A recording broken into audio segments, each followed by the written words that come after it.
Jeuel, I really got to know several years ago when I was working on the book A Necessary War. And this is the book. It's Memories of World War II from Anderson County Residents. And here she is on the cover. And she actually came up with the name for the book because I asked her, was World War II a good war? And she said, well, there are no good wars, but it was a necessary war. And that was what gave us the book. But today we're here to talk about The Code Girls. It's a wonderful new book by Liza Mundy, who was a reporter with the Washington Post, and it goes into the whole story of the 10,000 women who worked for the Army and the Navy in Washington, D.C., mostly during World War II as codebreakers. Their technical name is cryptanalysts, and I have such a hard time saying that, I'm just going to call them codebreakers. But even before the Japanese attack on Pearl Harbor, February 7th, 1941, the Navy had begun shoring up its intelligence operation in Washington, realizing it was woefully unprepared for any kind of conflict, and it went out recruiting codebreakers in the elite women's colleges of the Northeast. Wellesley, Williams, the Seven Sisters. And after Pearl Harbor and in the years that followed, the Army started shoring up its intelligence operation. And the Army and the Navy were such competitors, you sometimes wonder who we were really fighting in World War II, the Axis powers or each other. But the Army also tried to go to the Seven Sisters to recruit, and the Navy said, that's our territory. So the Army went down to teachers' colleges in the South and the Midwest. And that's how they found women like, who was then Jeuel Bannister, now Jeuel Esmacher. It went through college in South Carolina. The Army Air Corps Air Cadets took over one of the dormitories, and Jeuel will tell you about how exciting that was. But then they started offering classes in code breaking to any student who wanted to take them, and Jeuel did that. What they were doing was they were flushing out people who might be good code breakers to work for them.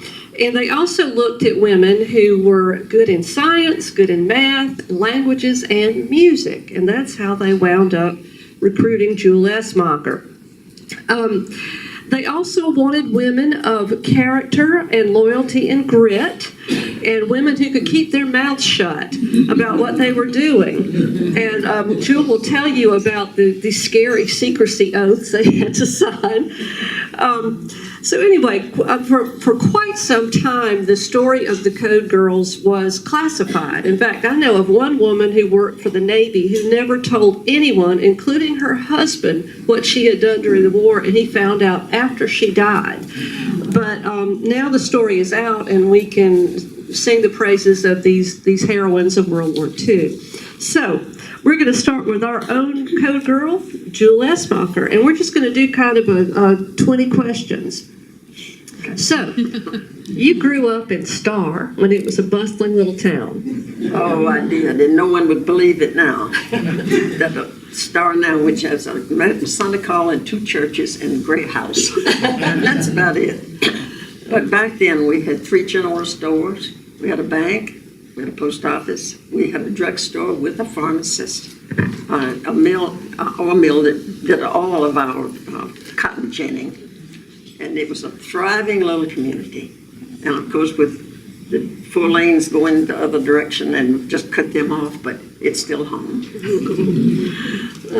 Well, apparently you were quite an energetic young girl. What unusual gift did you receive one year for Christmas? From your parents? You won't even believe this. I got a pair of boxing gloves. I was so full of energy. My parents were doing everything they could think of to let me get rid of all this energy. So after he built me also a little gym so that I could do chin-ups and all that sort of thing. And then later he built us a regulation-sized tennis court. And that I lived on. It was a wonderful way for me to express myself and get minus my energy. Now, when did you decide to pursue higher education in music? I guess I'd always done that because my mother and dad started talking about college earlier than I can even remember.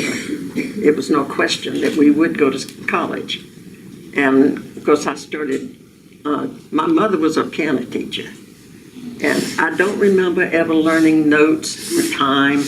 I just always knew it. I'm sure she taught me when I was quite young. But I loved it, and that's the only thing I consider it all when I went to college was music. Okay, so why Winthrop? Well, that's another tie-in with my family. My mother and 4 of her sisters went to Winthrop, so I didn't have a choice. I went to Winthrop, and it was a wonderful college. I enjoyed it thoroughly, and recently went back to my 70th college reunion.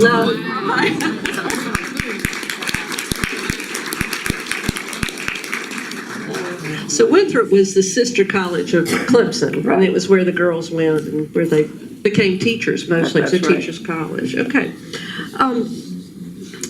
What do you remember about Pearl Harbor? Because you were in college then? I was in Pearl Harbor. Let's see, I have to stop to think where I was. No, that was in 41. 41. Were you still in high school? No, I was in college. I was a sophomore. And when that happened, had gone home with my roommate for the weekend. This was on a Sunday. And the announcement came over on the radio, and her brother was there, who was already enlisted in the Army. And as soon as he heard that, and he got calls and messages that he was to report back to Columbia immediately, which he did. So it was a scary time, not knowing what really had happened and how much injury it had done to all of our forces. But time marches on. Well, at Winthrop, the war began, and you and the other girls had a dance band. So you Yes. had rationing. How did you manage to get to your different gigs? With great ingenuity. We played for all the college dances and the local USOs and that sort of thing, but we were invited to play for fraternity dance at the University of Georgia. Well, there's no way for us to get there because gas was rationed. When you used up your stamps, you stayed home. But we decided that we would all write our parents and say, can you spare any stamps? We got enough. And our wonderful band director, he was a special man. You wouldn't believe what he did for us. He had a regular car, so about 5 or 6 could sit in his car. He hooked an old trailer onto that car, and the roof was peaked. Up in the peak was where our bass fiddle was. and he had benches so that we could sit on those benches, and that's where we went to Georgia. Had a wonderful trip, enjoyed every bit of it, and thanked our parents for the gas coupons. What did you play? I played the trumpet in the concert orchestra and saxophone in the dance orchestra. How about that? Okay, so also while you were at Winthrop, the Army Air Forces took over part of the campus, correct? What was that like? Well, we had heard rumors that something was going on, but we didn't know because they moved so many of the regular students out of one dormitory completely, just emptied it, so we knew something was in the wind. And it was just dusk when we heard this. We knew that something was happening. And when they marched in, now this was all girls college. When they marched in, our little heart had a bit of panic. Thrilled to death. But it was quite an experience for them and for us. We still had house mothers in the dormitories. So, you couldn't get away with very much. So not only did you have these men on the campus, but the Army offered courses for you to take. They did. They offered a number of them, particularly in math, physics, astronomy, and, of course, crypto. Yeah. I took two of them. I took navigational astronomy, thinking I might go for a pilot's license when I got out of school. I didn't, but I thought about it. And cryptology, of course, I took both of those two. Yeah. The crypt and also the navigational astronomy. So you were just 19 when you graduated, is that right? Because you graduated from high school at 16 then, and you blew through in 3 years? And you got a job as a band director at a high school in Kings Mountain. Do you think, was that unusual for a woman to get that job then? Very. Do you think it was because the men were all fighting the war? I don't know. You might have just been the best one. No, maybe somebody hadn't had the idea yet. But I was, and I enjoyed it. I thought I was going to just a small school, no big problem at all. And when I got there, the first band practice I had 65 youngsters in that band. Now, they didn't know I was 19. And I sure didn't tell them. Because then they had put on the 12th year. So the seniors there in college were close to my age. But it was an interesting time. I wouldn't have missed it for anything. But I did know the war was on. I knew all the rationing was on. We couldn't buy butter, meat, oil. We were lucky to get fruits unless you grew them in your yard. And of course gas, oil. It was, so many things were made. Just rations, so you couldn't get them. You got stamps the first of each month. If you had a family of 4, for instance, you had X number of stamps. We got a little more in my household because my father was a rural mail carrier. And he had a route every day that he drove, so he got a few extra. That's the reason I thought maybe I could sneak a few. But it was a tough time, an enjoyable time, and I had a good time with my band. Well, the year after you graduated, in 1944, you got a letter from Uncle Sam. And what did it say? Well, basically it said, you've studied all your college courses, which we reviewed, and we could use you in Washington. And back then, everybody was patriotic. I mean, you wanted to do everything you could to get this war in the right direction. So I finished out the school year and went to Washington. My college roommate was there, so I at least had someone that I knew. But I had never been, I'm not sure I'd ever even been to Atlanta. I mean, I was a country girl and loved it. But Washington was a real wonderful, exciting time, not knowing what all was going to happen after I got there. In Washington had just exploded, all the people coming in. You were a G girl, so just full of G girls, but you were based at Arlington Hall. So tell us about Arlington Hall. Arlington Hall was really a junior college, I should say finishing school for the young ladies. It was a beautiful campus with ponds and golf courses and tennis courts, and the main building, by the way, is shown in the book. And I came down, well, first of all, you had to get through the main gate, which had 2 sets of barbed wire, ran up about 12 feet. And of course, you had the soldiers at the gates interviewing you and escorting you wherever you wanted to go and I was going for an appointment, so I got in. But this building was absolutely beautiful. It was a yellow brick with 6 huge columns going up, and I thought, wow, I really made it, not knowing that I was going to be working in some temporary buildings thrown up by the government. But that was all right. I was scared to death, but it was really an interesting place. All the generals and the higher-ups were in that building. The pretty building. The pretty building. The rest of us were struggling in 2 extra buildings. They probably were as long as I can see down, and then they had wings going off at least like, and they numbered them, A, B, C, D, etc. This was B building I was in, and I was in Hall 4. And we had an A building. Now, A building worked more with the machines, and they also had a like vault in the basement. Mine was more the actual using codes, trying to break the codes. This was Army now, not the Navy. Right. And she describes it in the book as the building was like a comb, like a long hall and you were in one of the teeth. That's right. No air conditioning, no heat. Well, very little. Very little. We had very little air conditioning, very little heat. But we learned you either wear clothes or you don't wear them. And you had no choice. Yeah. Yeah, but I bet you had to wear stockings and all that. Oh, Well, yes, just and had girdles and no all slacks. that stuff. Yeah. Oh, I didn't go the girdle route. Oh, you didn't? Okay. You probably didn't need to. So there are really detailed explanations in Code Girls about the work being done.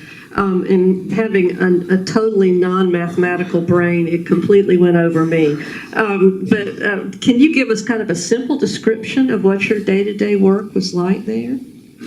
Well, I wish I could give you a simple one. I'm not sure for so long. We didn't speak of this. Yeah. Even my roommate and I, well, I should tell them how we lived, shouldn't I? Yeah, tell us how you lived. Well, I didn't have any place to stay when I got there, but my roommate was there from college. I thought, I'll stay with her.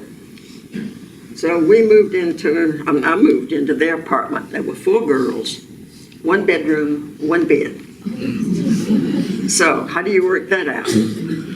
By doing on the shifts. If one would work, say, from 12 to 8, and the next one worked the day shift, 8 to 4, and by the time they got out of the bed, we were getting in it. And we could work our shifts like that so we could have a place to stay. There was no bedrooms. Absolutely, totally none. Packed. Everything was packed. Remember, the gas was rationing, so no one had cars. When I say no one, I mean none of the girls there. We all depended on the bus. Rainy weather, snowy weather, it doesn't matter. Get there. But it was a hard time, but it was an intriguing time. Now, these codes that came into us. We had about, I don't even know how many, must have been at least 50 of these huge towers, like our cell phone towers, except taller, out in a farm in the hills of Virginia. And they were picking up the Japanese messages. Then they came into us with ticker tape. And then that had to be printed out. And we had broken their code, but that didn't help too much. So much of their messages were garbled. You could get a word here and then this with nothing, and you'd get a word here. So you had to kind of use your imagination and give it a try. You do crossword puzzles. Do you ever put something in and say, I wonder if that's right? So it's the same type thing. When it finally got to my desk, it had been through several machines, and I got just a sheet of paper with letters on it, just random letters. And then we had what we called a slide that we had put words on like ship, arrival, ports, guns, food, that type of thing. We had those names on this thing. And we would call this the slide rule. We would slide this along, hoping that we would get a hit. And if we would get a hit of ship, well, then we could kind of go from there and see if we could find something that says arrival or date, when if they're going to leave this port or not. So it's just it's a struggle. And once you get something really good, though, you can get excited. Otherwise, you just work. They said, I think Liza Mundy said it was just incredibly boring, except when it wasn't. And sometimes it was such intricate work that sometimes I would just have to put it aside and walk outside and take a walk, just to clear the cobwebs and come back and start over. It was a difficult time. Well, you know of at least one noteworthy success you had. I'll never forget it. Yeah, tell us about that. I was doing this message, and all of a sudden I saw ship, which is Maru, M-A-R-U. And I looked at that and I thought, wow. And I kept sliding and hunting, in other words, and I found that this ship was leaving this port on this date. And as soon as I got that information, I took it what we call up to the big boys, up to the top layer. And I knew the name of the ship, and in about 2 weeks or 3 weeks, that ship was sunk. And of course I was thrilled. Perhaps we'd saved some of our soldiers' lives. As I have gotten older, I look back on it and have a little change of feeling for the simple reason all of those Japanese soldiers and sailors went down in that ship. And they had mothers and sisters and girlfriends too, so it changes your feeling a little bit, but I'm still thankful that I could do it. You mentioned briefly the secrecy of your work. Tell us, that's one of the really fascinating things. It was so secret. The first day that I went in to sign all the applications, and incidentally, I couldn't even be hired until I got a birth certificate. So I wrote home to Mom and Dad. Couldn't call. I didn't have any money. So I wrote home to them and said, I need a birth certificate. And my dad called me and he said, you don't have a birth certificate. I said, you mean I wasn't born? But back then, I guess my mother delivered me at home. So it was, I guess, no records. So he had to take these affidavits through well-known people in Starr. They have them swear that I was born. They were my parents, and I had been to Winthrop, all of this information before they would even let me sign up. Then they gave me the secrecy oath. Now that's one I never knew it to be broken, because when you signed that oath, they told you in just short order that if they ever heard that you had made any mention of where you worked or what you did, you would be prosecuted with $10,000 fine, which would probably be like $150 now, or 10 years in jail. Now you just signed it and you knew that was going to take place. Did find that they were putting, I call them spies, but they were spies, but they were service people. They were putting them on board these buses. They would come to the front gate and all of us, would be getting packed on these buses. But they were mingled in to see if conversations were going on that shouldn't be. So you just did not discuss anything. So I was always asked when somebody would meet, well, where do you work? I just said, I work for the government. And they said, well, what do you do? And then I thought, well, this is an awfully big building I work in, and it takes me all day to empty those trash bags.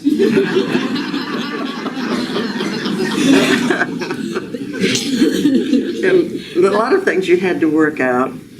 If a couple of us girls, 3, would go downtown maybe to a movie, or sometimes stop and get a Coke, invariably, you can just bet there were going to be soldiers who pull their chairs up to your table, uninvited. And then they would get inquisitive. Well, if they got to the point you could tell that this particular person was really being pushed, then one of us would have a coughing fit. We would die. And we'd just cough and cough, and then the girls would say, well, let's take you to the ladies' room. You need some water. And of course, we went to the ladies' room and we disappeared. But you did have a lot of things that you had to work out. Some of the girls had, was it Tom Collins, I think she mentioned, that they would, if they ordered a Tom Collins, that was a message. Let's get out of here. So, you had to have your own little secrets. Now, we didn't even discuss our work in our apartment. You don't know if you got, of course, then you start dreaming of all these things. Do they have things you pick up your messages in our homes? Or are the walls so thin that on the other side people are listening? So we just didn't. Just don't talk about it. I never did tell my parents what I did until some of this was released. Oh, my. I couldn't. I didn't want to go to jail. Or pay $10,000. No, either one. Well, you were working at Arlington Hall on April 12th, 1945, when President Roosevelt died. Oh, my goodness. What was that day like? That was a very, very sad day because we just felt he had led our troops in such a good way and he had gotten us kind of on the winning side. So my sister was there visiting me that weekend. All of us just cried. And I guess I'll go one bit further and say our vice president was Harry Truman. And we didn't have any great hopes for Harry Truman. But I must say, he got in and did a terrific job and finally brought the water thing in. Did you go down and watch the funeral procession? Oh, I did. I went really down there twice. Once went on the bus and lined up and saw this. It is just touching, you know, you just can't keep the tears back. It's just really a very touching moment when you see this. President Truman did a good job for us. The second time I went down was a happy time.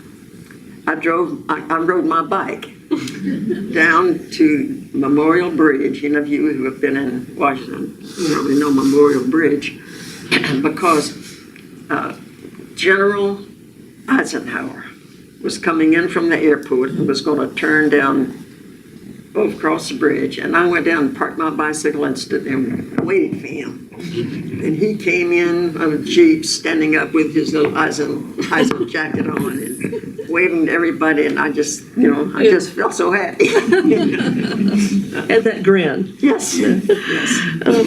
Well, President Roosevelt died and Germany surrendered shortly after that. But all through the summer of 1945, your code work was continuing. Oh, yes. And then in August, the atomic bombs were dropped. What was the reaction to that? Everybody was shocked. I mean, just like the public. You was shocked when you heard that. And you really didn't know what it was. But never heard the word atomic bomb. And because you must remember that we did not have televisions and cell phones and all computers and all that sort of thing. So if you weren't listening to the radio, you weren't getting too much of the news. It was just a terrible time. Terrible and good, because we thought maybe that we wouldn't have to invade Japan, because we were on the verge of invading Japan. And they were thinking that could cost hundreds of thousands of casualties. It would have. Yeah. So a few days after that was VJ Day. Ooh, that was a happy day. The war was over, and we knew that it was over, those on the post, because they had let us know. But we wouldn't let us leave the post. It was sealed. No one could come in and no one could go out until the president announced that the war was over. And once he announced that the war was over, they opened the gates. Everybody went into Washington. Everybody. My roommate and I went, and it was mobbed shoulder to shoulder downtown. But have you seen, if you've ever been to Washington and looked down Pennsylvania Avenue, it's very, I don't even know how many lanes, 8 or 10 lanes. That was strong, arm in arm, walking down Pennsylvania and was singing, "Happy days are here again." It was, you see strange things. I looked at Statler Hotel as I passed, and people were throwing rolls of toilet tissue out. That was the streamers. We had streetcars back then. Hooked onto the electric there. The fellas were getting on top of those streetcars, unhooking them, and then they were just sitting all over the top of them. It was a wild place. But a good thing happened. My roommate and I ran into 4 service people that worked out where we did, and my roommate had dated one of them, and another one was my future husband.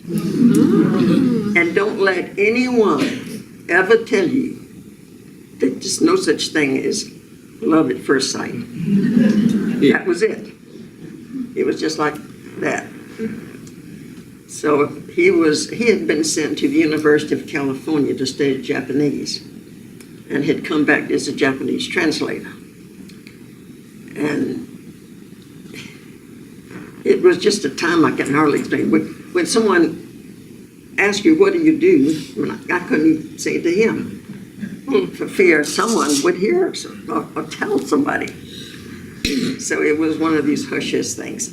He was sent, no, that was the 14th of August. On the 17th of October, he was sent to California, thinking he was going to have to go over into occupation forces.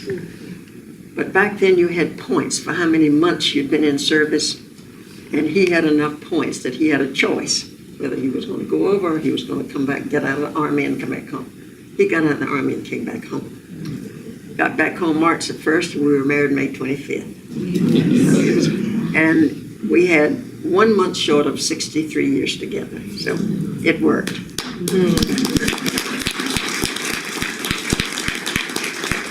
So the real meaning of VJ Day is? Victory for Jeuel.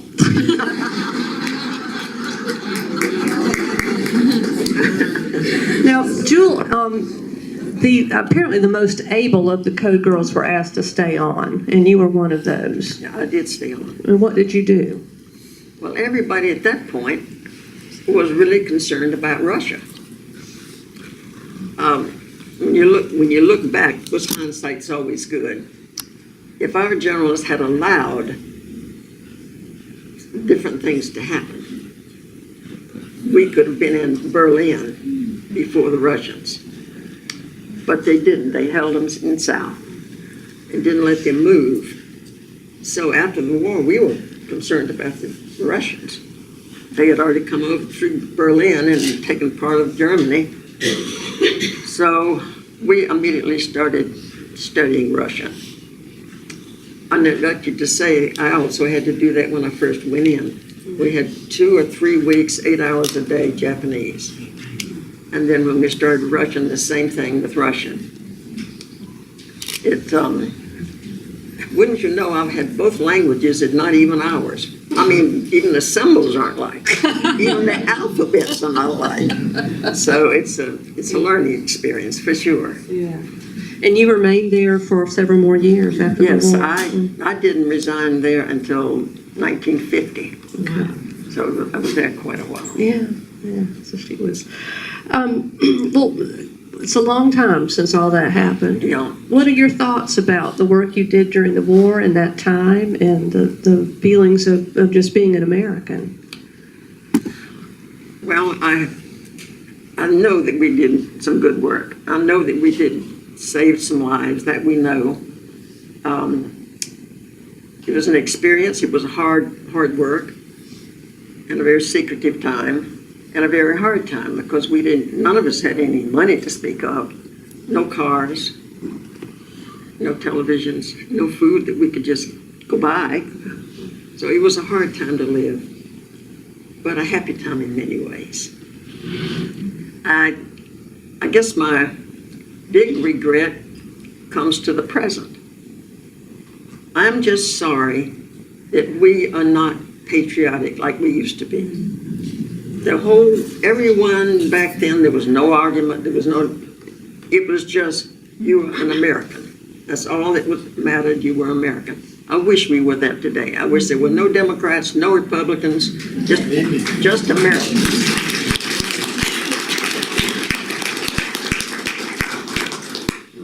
I know that you were interviewed by the author of this book. Tell us about that interview. It must have been very interesting for you, and I found your name in the back of the book that you had been interviewed on such and such a date, so tell us about that. I did get this telephone call from Liza Mundy. She lives in Arlington, Virginia. She wanted to come down and interview me because she was in the process of writing a book. And I was welcomed her and said, come on down. We chatted we had a lovely conversation. I must admit, though, much to my horror, that I had forgotten totally about that interview. Totally. And when Gene Mahaffey called and told me about this book, and Catherine too, and he said, your name's in it. I said, well, how the heck did they get that in there? Then I started really thinking back. Gee, she was in my home. I emailed her a note saying, I said, I hope you remember me, but, and well, she wrote back and she said, oh, I remember that interview very well. When I walked in your house, it smelled so good because you'd been cooking peanut brittle. So I knew, and I do that often, so I knew that it was the right one. This book, took untold hours. I can't tell you how many hours of research it did to write this book. She's gone way back from the beginning. All of these girls coming in, and Army and Navy kind of fighting over them, what districts they could go get girls that they could. It was a very intricate book, and some of it is not easy reading. But like Catherine said, she just skipped over that part. But it does go in depths of what happened. If any of you have a mathematical mind, you would enjoy that book tremendously. And if you don't, just skip over the hard parts. Like any other questions? Hold on. Jeuel, did you happen to know or have an opportunity to meet Agnes Meyer Driscoll? She was a civilian that worked for the Navy. And, well, we didn't, Army and Navy didn't get together very often. For the simple reason, our location was out in Virginia. The naval location was down on Constitution Avenue in Washington. And they also had another one out further. They had taken over another girls' school for the Navy. So we didn't have any day-to-day communication at all. Something from the book that the Navy was kind of snooty, they oh boy, you know it.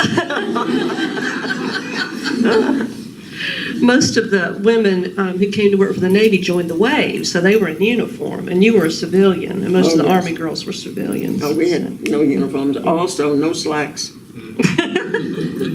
Skirts, blouses, dresses. Yeah.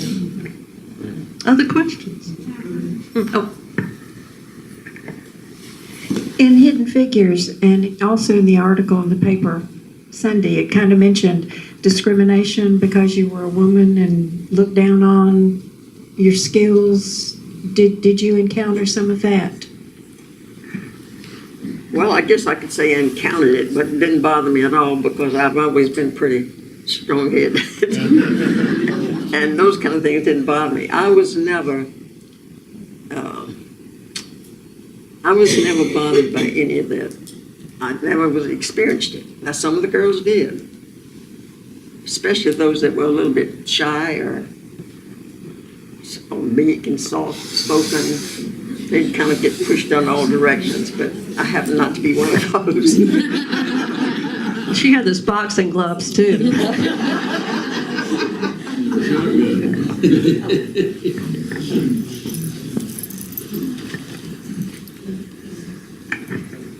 Were there women selected from any other Southern female college other than Winthrop?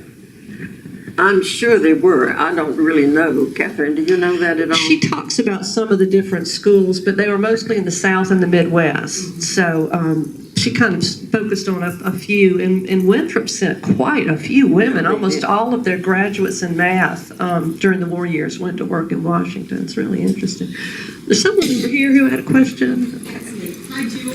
Can you speak up? So, my dad fought in the war, and he was fighting in New Guinea. And in the book, it talks about the code girls breaking the code that told about 40,000 Japanese sailors that were on their way to New Guinea, Port Moresby, to fight the Americans. And the code was broken. The ships were sunk. And it's ironic that maybe you or your friends could have saved my dad's life.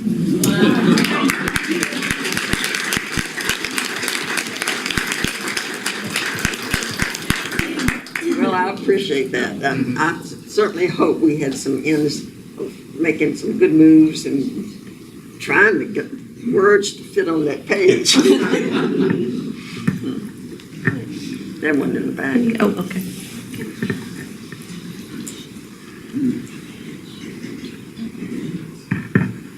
Was there ever any communication between the codebreakers in England and the codebreakers at the hall? There well could have been. I am not aware of it. In England, that was, the Navy did much more work in England than we did, or throughout that area. Ours was strictly Japanese area. You're talking about Bletchley Park. It was the Navy that interfaced with them, and there's quite a bit about that in the book. So if you've got questions, it'd be interesting for you to read. Okay. Do you mind if I ask your age? Not a bit. What's your age? I'll be 94 in February.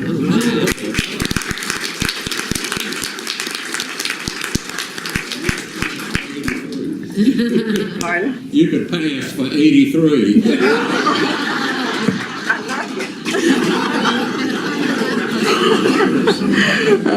That's what comes with doing the cryptogram every day. I do.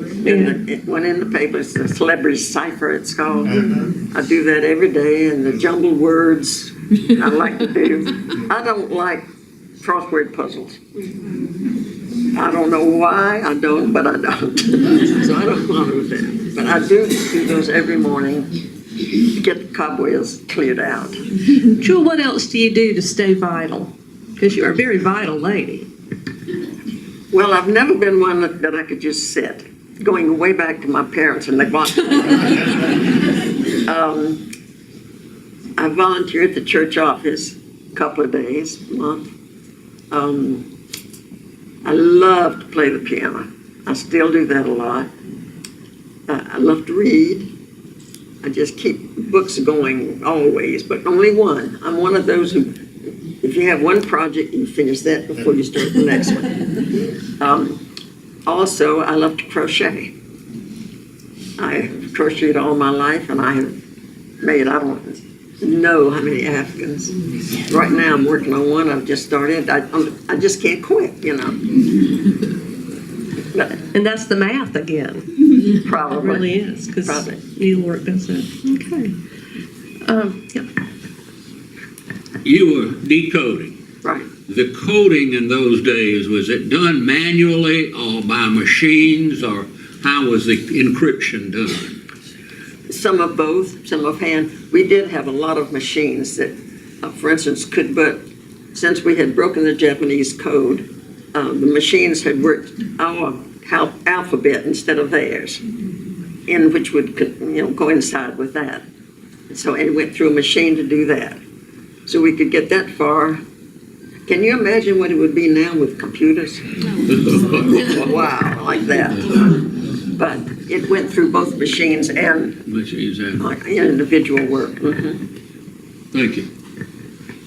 All right, let's take one more question.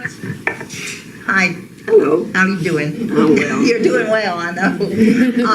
My question is, after such an exciting life, what brought you back home? Retirement. My husband was a banker, and even when we first got married, he got a job at a local bank, but he was drafted in his junior year at college. So he was going back to George Washington University to finish up his degree in business, and he stayed with that same bank until he retired. As he said, he went from lowly teller right up the line, and he did. I'm proud of him. When he retired, he was executive vice president of this bank with 43 branches. So he did good work. He was a good man.